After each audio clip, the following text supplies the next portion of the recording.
Tonight on TV5 News at 8, Route 68 takes center stage in Monroe Township. Details coming up.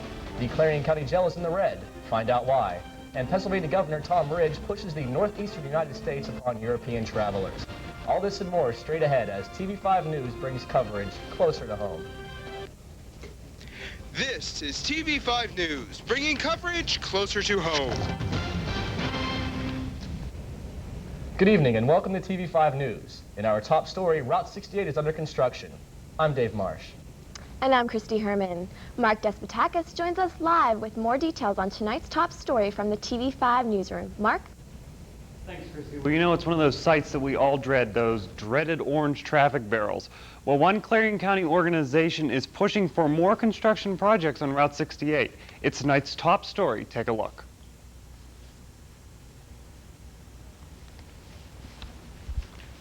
New roadway in a few years.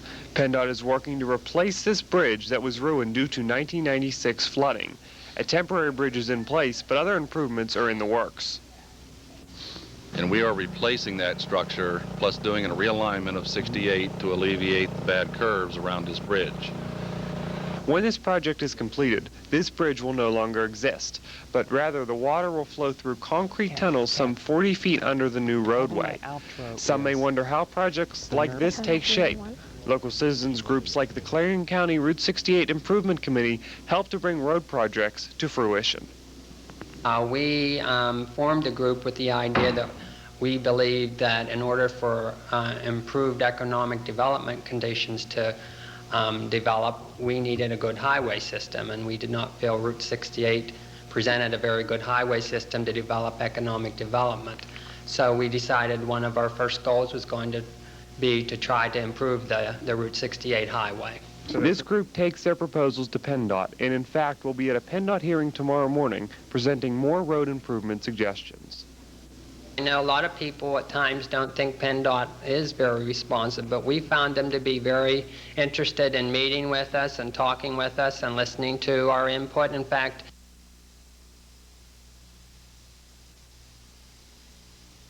monitoring tomorrow's meeting, and we will let you know any information we have next week on our newscast at 8 p.m. Live in the newsroom, I'm Mark Despotakis. Back to you, Christy. Thanks, Mark. 137 students signed a petition that was presented at the September 16th Clarion Limestone School Board meeting protesting the new dress code. One student told our newspaper exchange partner, the Clarion News, that she and others would like to see the school board modify the dress code or see that it is consistently enforced. The new dress code consists of pants no longer than the bottom of a student's shoe and tank top straps that must be at least 3 inches wide. TV5 contracted acting principal and superintendent Richard Slack, who would not comment on camera. However, he did give TV5 News this comment.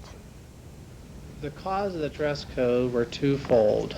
On the one hand, there was serious concern over safety issues, over things that were happening last year in schools, concerned over wearing a certain attire that could possibly conceal weapons or other inappropriate items. Secondfold, we were looking at issues of ways and methods of improving student respect towards one another. Slack is looking into this matter, and we will update you with new details as they become available. Clarion County Director of Human Services, Kay Rupert, said the county will probably not receive the whole $350,000 proposed contribution from Clairview Nursing and Rehabilitation Center. The Clairview Board of Directors agreed earlier this year to give the county up to a $350,000 contribution as a return on the county's portion of the Human Services budgets. Rupert said she is still compiling all of the numbers, but estimates the total amount of the county's portion for fiscal year 1998 and 99 was about $50,000 less than the proposed contribution. Rupert said a report for county mental retardation services must be completed before determining the exact amount of the contribution. Here are some new details on a story we brought to you last night. The Clarion County man charged with 8 counts of sexual abuse of children is still in custody tonight. Samuel LeBrier was arrested yesterday by the Pennsylvania State Police Computer Crime Investigation Unit. LeBrier's computer contained more than 2,000 images of child pornography that was transmitted on the internet. District Justice Anthony Lapinto stated the charges placed upon LeBrier are felonies of 3rd degree. He is scheduled for a hearing on October 5th. And as prisoners' medical bills top $30,000, Clarion County Jail Warden Daniel Warden is no closer getting those bills paid as the September 15th Prison Board meeting was canceled. Prison Board members, Commissioner Keith Martin and Sheriff Vern E. Smith, were on vacation and could not attend. Commissioner Secretary Linda Wagner reported Commissioner David Wagner was unable to attend the meeting, but did not offer an explanation as to why.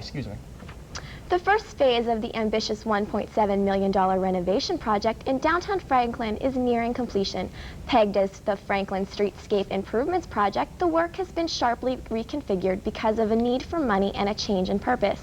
Originally, the work was encompassed several city blocks extended over a period of 4 years. The $1.7 million price tag and 4-year time period remain, but the geography has been dramatically squeezed. Started in August, the work is costing $122,000. The city has embarked its community development block grants allocated by state for the community improvements to pay for the contractor Lewis Craft Company of Oil City. Allied Signal is about to close a northwestern Pennsylvania plant and put about 80 people out of work. The plant in Embleton makes wax for candles. A company smokes and cites the old age of the plant as part of the reason for the move. It started as an oil refinery 100 years ago. Frank and Stella Key are about to open their own personal care home. The Oil City Zoning Board denied the couple's request in January, stating that it violated a section of the city's zoning ordinance. It prohibited personal care homes for the handicapped within 1,000 feet of one another. Several group homes are within the area. Last month they appealed the decision and it was ruled that the setback requirement violates a federal fair housing law. The law states it forbids discrimination against handicapped people in any sale or rental of housing. Knox Borough Council said next month they will consider what to do with a borough alley that has been the scene of several accidents. Resident Bill Nabinski told council members he would like to see them consider making Koenig Alley from South Main Street to Municipal Alley one way. The Keystone School Board in Knox has agreed to contribute up to $35,000 to convert the district track to an all-weather track. Track boosters have secured $75,000 in loans from 2 anonymous donors. They have committed to raising the remainder of the money to repay the loans. Stipulations were placed on the loans. These included that the track must be completed by the team's spring season, which begins in late March. The track will be a 6-lane all-weather surface with a degree bank that allows for faster times on the track. Authorities say a convenience store robber from Butler County turned a handgun upon himself as he was chased by police. A pathologist testified that the gun was against Tekoa Fisher's head when it was fired August 5th. The coroner in Pittsburgh will release the official cause of death today for the 22-year-old student at Slippery Rock University. A police detective testified at an inquest on Tuesday that cash and a mask were found in Fisher's car. He had robbed the convenience store at gunpoint in Leetsdale. A veteran bank robber from Pittsburgh Hill District was back in court yesterday. Rodnell Bolt was sentenced for the first robbery in 1971 and received an 18-year sentence for bank robbery in the mid-'80s.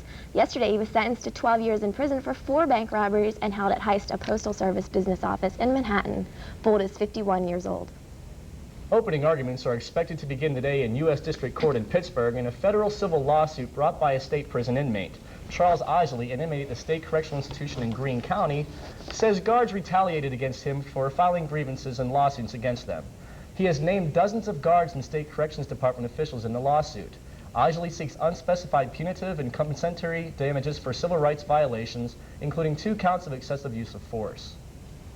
When TV5 News returns, find out what changes are coming to the surrounding roadways at Clarion Hospital. And more athletes stand trial in Williamsport. Just what they are being charged with, find out next as TV5 News brings coverage closer to home. We've got 2 minutes. Help wanted. Immediate openings available for the most important jobs in America, helping the organizations that help children. Whatever you can do, in whatever time you have, you can make a difference. To learn how you can help in your community, reach us at this web address and number. We're fighting for the children. Whose side are you on?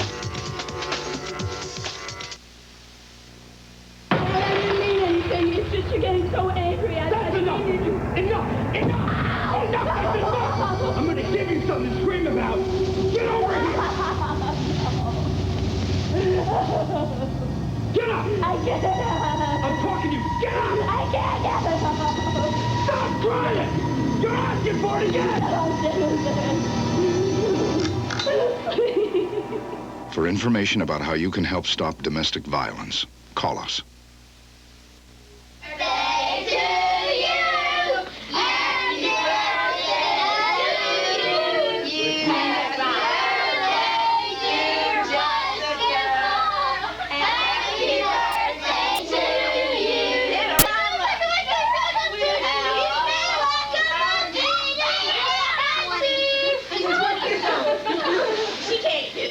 Keys. Friends don't let friends drive drunk. When you're small, the world can seem pretty big. But these kids are learning more about it every day. Because in his spare time, Harry Cooper teaches the children in his neighborhood how to use a computer. And every time he does, he puts the whole world in their hands. Couldn't you do something? No, it's not your money. It's you we want. Come on, pick up that phone.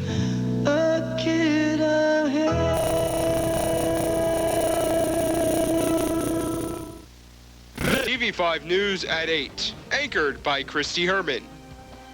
Dave Marsh. Jen Bevavino with TV5 Weather. Don Ursich with sports. Now from the news team bringing coverage closer to home, this is TV5 News. The Clarion Area Chamber of Commerce, Business and Industry is pleased to announce the Grand Marshal for the 46th Annual Bell Atlantic Autumn Leaf Parade, and it will be Chris Kirkpatrick of the band In Sync. The 46th Annual Bell Atlantic Autumn Leaf Parade will begin promptly at noon on October 2nd. Parking will be available at the Clarion Mall, and a shuttle service will escort patrons of the parade route to Main Street in Clarion. Remember that TV5 is your home coverage for the ALF Parade. A Clarion County man appeared without an attorney yesterday. Gary Fisher appeared for his preliminary hearing without an attorney. Fisher is charged with shoving and spitting at the correctional officer at the Clarion County Jail and was held for trial on Tuesday. Fisher then laughed hysterically at the district justice and clucked like a chicken. Fisher was placed in jail for allegedly violating Megan's law requiring certain offenders to registration for 10 years. He is also facing charges of molesting a 7-year-old girl in Clarion Township last year. The survival rate of a person in a cardiac arrest decreases 7% during each passing minute without medical attention. One way to prevent the loss of a life of cardiac arrest cases is with the use of automatic external defibrillators, an AED device that is used to analyze the electrical activity of the heart, the device that determines from the monitoring the cardiac rhythm whether or not a shock to the heart is needed. Eric Schaefer, Clarion Borough Police Chief, explains how it works. This is a life pack. It's extremely portable. It's self-contained. It has its own electrical supply. It comes with an instruction Construction card. and renovation plans It tells aimed you at step by improving step safety. exactly what to do with it. There are 3 instructions.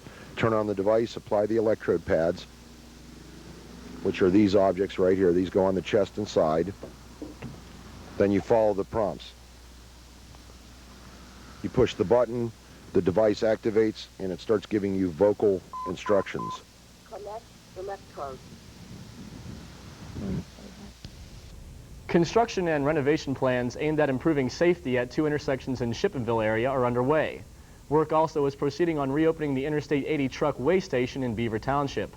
According to an announcement last week by Representative Fred McElhatton, bids will be let this week for a project that will improve the safety of the U.S. Route 322 and State Route 66 intersection in Marianne. Monroe Township is changing its roadways today. Township supervisors have agreed to work with Clarion Hospital on a plan to connect Hospital Road with Dolby Road. Jim Gorley, a member of the building committee for the hospital, expressed that they need another exit. Gorley believes it is urgent to construct another exit from the hospital because the mall could at any time close the road to the hospital's traffic. Right-of-way has been given from the Clarion Psychiatric Center and from the Comfort Inn. They are still trying to gain the rights from the Mays family, who owns a 50-foot section of the land. Taking a look at state news, a Somerset County man is in jail tonight and being accused of selling $1,500 worth of cocaine. Claire Ernst Boozer of Jennerstown is charged with 3 counts of each possession of a controlled substance, possession with intent to deliver, and delivery of a controlled substance. Police informants were sold a 1/4 ounce of powdered cocaine on 3 separate occasions. A hearing is set for next week, and Boozer is in jail on a $150,000 bond. New jobs are being created. The Pennsylvania Industrial Development Authority is making loans totaling $5.6 million to create 186 new jobs and save 793 existing jobs. The new markets for the companies are in Berks, Cumberland, Erie, Lebanon, Lycoming, and Philadelphia. Erie County Plastics Corporation is receiving the largest of the loans. Their plans are to renovate a building in Corey. The loan itself will help retain 480 jobs. The township in Northampton County that has disbanded its police department has been ordered to reinstate the department and rehire the police. Former Upper Mount Bethel Township policeman Larry Sabatine says he would return to his old job if township supervisors do reinstate defunct police department. A state labor relations board examiner gave the order to the township supervisors on Monday. The cost to bring the force back is estimated to be as high as $400,000. And a standout basketball player and two fellow students at Williamsport High School are headed for trial. They are accused of robbing another student of $8 as he got off a school bus. Basketball player Nasir Fields and Robert Young were in court yesterday for a hearing. The three 18-year-olds were ordered to stand trial on charges of aggravated assault, conspiracy, robbery, and other offenses. Police say the teens were waiting in Johnson's mother's van and attacked the other teenager when he got off the bus. Johnson is free on bail and is withdrawn from school. He could face an expulsion hearing. One of the other defendants is still in prison, while the third is also out on bail. A ceremonial groundbreaking is set today for a new $104 million UPMC Cancer Center in Pittsburgh. The new home for the University of Pittsburgh Cancer Institute, or UPCI, will become the largest physical site for cancer research and treatment in the state. It is expected to be completed by 2001. The new building will be named after Henry L. Hillman in honor of the $10 million gift the Pittsburgh philanthropist and two Hillman Foundation pledged towards construction. The FBI reportedly has subpoenaed Congressman Phil English in the probe of state lawmaker Tracy Seifert. The Meadville Tribune says that yesterday the English turned down over documents related to Seifert's request for help in getting surplus generators from the federal government for a fire department in Conneaut Lake.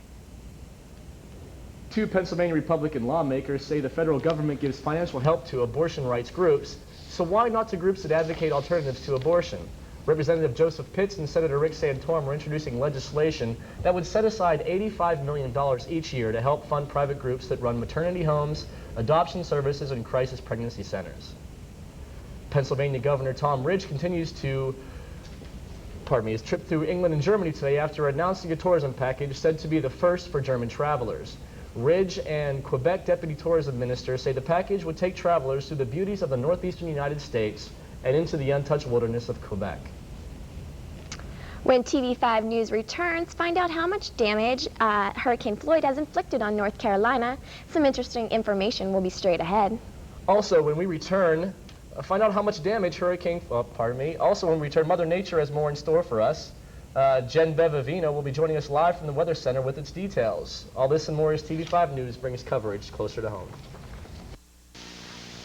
Late one night in Every week for the past 4 years, Stephanie has read stories to a room full of Savannah, Georgia preschoolers. Every week, the look on the children's faces is priceless. The love that Stephanie feels from every child has made her life a whole lot brighter. Even though Stephanie has never even seen their faces. To see how you can help in your community, Point Light Foundation. Do something good. Feel something real. On the big highway of life, only one safe place for kids. Backseat, baby. The front seat's not the place to drop out. Don't want that big old bag to pop out. Backseat, baby. Put that booties in the backseat now. Backseat, baby. That back and kids should never be out. Here to remind you to put them behind you. Backseat, over here. Backseat, baby. To stay alive even when I drive. I'm sure some of you feel funny talking with your parents about things you hear in the schoolyard, things about sex, drugs, alcohol. But if you talk with your parents, maybe you won't feel as odd or be as confused or frightened. Watching TV as a family can help get these tough conversations started. You can talk about what you've seen and what you've heard, and how it makes you feel. Parents want to talk to you. Get things started today. Ask your parents to call for these free guides, Talking with Kids and TV as a Tool. His father left home today. I'll be there. Forever. Wait and see. He'll be twice as likely to drop out of high school. 30% more likely to attempt suicide. 'Cause I love you. Even if you don't live with your kids, your emotional and financial support gives them a better chance. The best friend you ever had.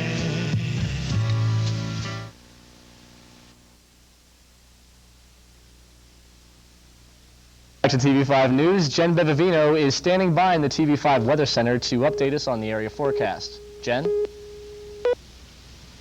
And I'm here with your local and extended Clarion weather forecast. Today was a gorgeous day in Clarion County. A bit chilly this morning, but towards the afternoon it brightened up, it got a bit sunnier, a bit warmer. Temperatures were extremely nice. Hopefully we'll be seeing temperatures increase during the rest of the week. Taking a look at our satellite imagery map right here, you'll notice that the area we are in is precipitation free at the moment, and we'll be staying this way throughout the rest of the week. We may be seeing some showers on Saturday, but on into Sunday, temperatures will be high and clear.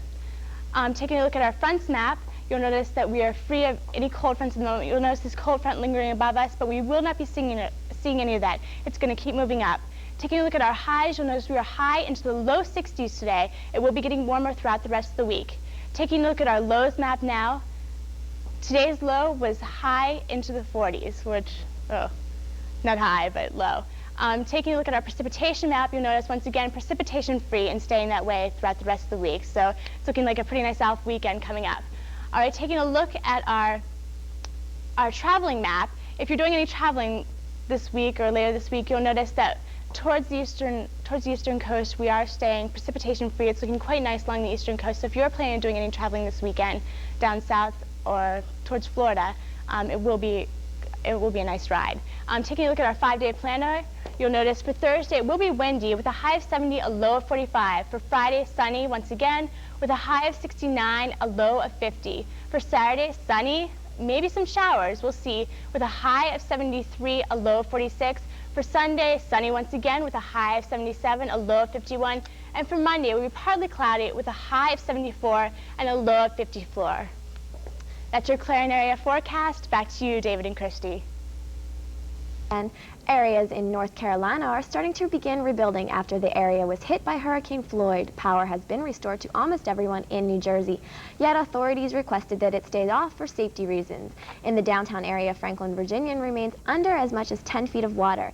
Panic did start to arise when Mother Nature brought rain in the area yesterday.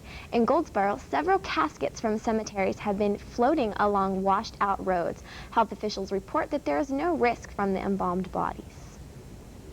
Cigarette makers have something in the future to look towards. The Justice Department is about to take action against them. Prosecutors will soon file a promised civil suit against major tobacco companies citing racketeering statutes. The government will be seeking to obtain more than $25 billion in smoking-related claims to health issues. The suit reportedly accuses tobacco companies of collusion and consumer fraud, saying that companies conspired to hide the risks of cigarette smoking. Jurors already found Lawrence Russell Brewer guilty in the dragging death of James Byrd Jr. Now decided whether he shall live or die. A jury in Bryan, Texas heard closing arguments this morning before beginning deliberations. Brewer was the second of 3 white men to be tried in the death of Byrd, who was black. On Monday, the panel found Brewer guilty. Byrd was apparently chained by his ankles to a pickup truck and dragged over 3 miles outside of Jasper, Texas. A Boston woman is accused of faking ovarian cancer. Kristen Clotterty raised as much as $50,000 in the past year from fundraisers. She is accused of using the money on behalf of her liposuction in a new car. Investigators say they haven't been able to find any evidence that Clotterty has cancer. Clotterty is being charged with larceny and should be arraigned in October on the 21st. The DA stated he'll eat his hat if it turns out she does have cancer. When we return, Don Erstich joins us with the latest updates from the sports world. And Carolyn Kelly will give us an inside look into Tinseltown with the entertainment beat. All this and more as TV5 News brings coverage closer to home. Less crime is no accident. Programs like mentoring, job training, counseling, along with after-school activities are keeping kids from away from kids. Look around. You'll see that kids involved in these kinds of sources of trouble. It takes you and programs that work. Call 1-800-WE-PREVENT and we'll send you a free booklet. Call now and help take a bite out of crime. Where have all the children gone? Long time passing. Where children gone long time ago? Where have all the children gone to graveyards one by one? Oh, when will we ever learn? Welcome back. I'm Don Ursich with the Sports in 2 minutes. Major League Baseball is starting to heat up. Yesterday was the first game in the NL East showdown between the New York Mets and the Atlanta Braves, as the Braves drew first blood and won 2-1. Chipper Jones seemed to be the deciding factor as he hit 2 home runs, one from each side of the plate. This win put Atlanta 2 games up on the Mets in the division. New York still remains 3 games up on the Reds after they lost to the Padres 8-2. These teams still have 6 more games to play against each other in the next 2 weeks. In the American League, Boston is holding on to its playoff hope by defeating the Blue Jays 3-0. Pedro Martinez got his 300th strikeout during the game as he broke Boston's old record set by Roger Clemens of 292. Yes, the Pirates are still playing solid ball, but it wasn't enough last night as the Astros beat the Bucks 6-3. This was the first win for Houston at Three Rivers in 5 games. Turning to football news, the Atlanta Falcons' hopes for seeing the Dirty Bird looks hopeful for next year. Jamal Anderson is out for the season with a knee injury. He tore the ACL in his right knee on Monday night against the Cowboys. They started 0-2 this season. The 2-0 Steelers play their home opener Sunday against Seattle Seahawks. The Seahawks are 1-5 at Three Rivers Lifetime. And finally, let's take a look at the college football polls. The USA Today ESPN Coaches Poll has Florida State at number 1, Penn State at number 2, Florida at 3, Michigan at 4, and Nebraska rounding out the top 5. The AP poll has the top 4 the same, but has Texas A&M at number 5 and Nebraska at 6. Now that's going to do it for this week. I'll see you next Wednesday. Now back to Dave and Christy. Thanks, Don. Joining us now is Carolyn Kelly with tonight's installment of the Entertainment Beat. Thanks. Let's take a look at some of the activities going on in the Clarion area. Tomorrow, the University Activity Board Let's Have Fun series kicks off in 252 Gemmel at noon. And the CSL Plunge will be in the Gemmel Multipurpose Room from 7 a.m. to 3 p.m. On Friday, September 24th, the BSU roller skating trip will be at 6 p.m. And Michelle's Cafe on Main Street welcomes Franklin poet Deanne Goodwin along with the Open Road, Open Microphone series. That starts at 7 p.m. Autumn Leaf Festival week kicks off Saturday, which means the Autorama will roll into town on Sunday from noon to 5. The 5th annual Clarion University and Community Cultural Night will be in front of the courthouse at 6:30 p.m. on Monday. For Entertainment Beat, I'm Carolyn Kelly, TV5 News. Thanks, Carolyn. And with a final recap of your Clarion area weather, Jen Bevavino joins us now from the weather desk. Jen? Thanks. Now taking a look back at your weather, tonight will be clear. We'll have clear skies. Okay. I'm good. Okay. Thanks, Jen. Thanks. That does it for tonight's broadcast. Be sure to tune in next Tuesday at 8 p.m. with Christy DeZort and Brian Cook as they bring you continuing coverage of your local and state and national news. For Christy Herman, Don Ursich, Jen Bevavino, Carolyn Kelly, and the entire TV5 News team, I'm Dave Marsh. Good night.